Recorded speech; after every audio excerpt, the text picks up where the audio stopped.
আছো? আজকে তোমাদের কি পড়া আছে? ঠিক আছে, এটা পড়ে দেখি। আমাদের মূল বিষয়টা কি? কিরণমালা। কিরণমালা সম্পর্কে তোমাদের অনেক পড়া দিয়েছিলাম, নৈবিক পড়তে বলছিলাম না? সবাই তোমরা?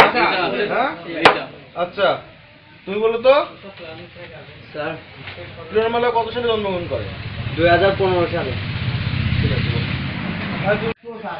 কিরণমালার মায়ের নাম কি ছিল? রূপমতি। রূপমতি। তুমি বলো তো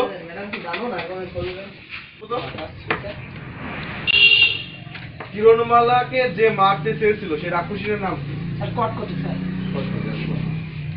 তুমি বলো তো কটকটির মায়ের নাম কি? ধরণী। আচ্ছা তুমি বলো তো কটকটির সাথে কিরণমালার কতবার যুদ্ধ হয়? 17 বার। 17 বার। প্রতিবার কে জয়লাভ করে? 17 বার প্রতিবারই কিরণমালা জয়লাভ করে। তুমি বলো তো কত সালে সারা পৃথিবীকে কিরণমালা স্বাধীন করে? 2016 সালে স্যার। আচ্ছা তুমি বলো যে কিরণমালার হাজবেন্ডের নাম কি, মানে স্বামীর নাম কি? স্যার, না। এইসব ছেলেমেয়েদের ক্লাসে থাকতে বলে কে?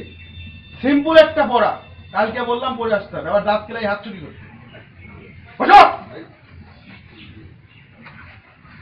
আর তুমি বলো তো কিরণমালার স্বামীর নাম কি? স্যার, রাজকুমার।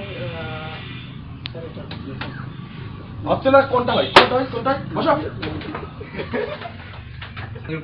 বঞ্চিকা গ্রহে যে কিরণমালা কিভাবে জীবনযাপন করত এবং ওখানে কি কি সমস্যার সম্মুখীন হয়েছিল সেটা সম্পর্কে কালকে পড়া থাকবে, ঠিক আছে? মনে থাকবে সবাই? ভালো করে পড়ে আসবে কিন্তু, হ্যাঁ? সবসময় মনে রাখবা কিরণমালা ছাড়া পৃথিবী অচল। কিরণমালা ছাড়া কি? পৃথিবী অচল। আমাদের ইতিহাসের একটা অপরিহার্য অঙ্গ কি? কিরণমালা। কিরণমালা ছাড়া, কিরণমালা একাই কিন্তু আমাদের এই দেশকে কি করছে? স্বাধীন করেছে। আমাদের সারা পৃথিবীকে কি করছে? কিরণমালা একাই স্বাধীন করছে। তখনকার মেয়েরা এতটাই ভক্ত ছিল যে কিরণমালার, তারা ভাত খাওয়া এবং স্বামীকে ছেড়ে দিয়ে কিরণমালা দেখতো। বুঝতে পেরেছো? বুঝতে পেরেছো?